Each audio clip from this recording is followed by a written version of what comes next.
So what are the different ways in which we can consume millets? Millets are available in various types. So, the major millets and the minor millets, they can be consumed in very many forms.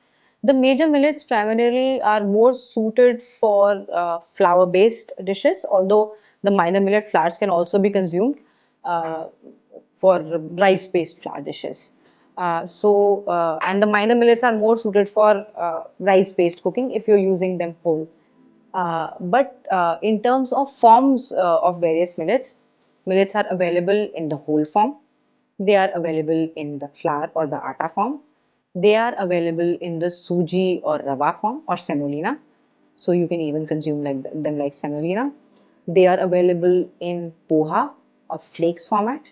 So if you were to wanted to include some nutritious flakes in your diet, you can consume millet flakes.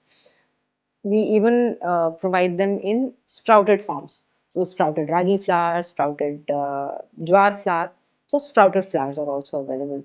So, there are if you were to plan your meal, for instance, and you wanted to consume the same millet for all three meals, you don't have to be limited just to the rice option or the whole option of millets.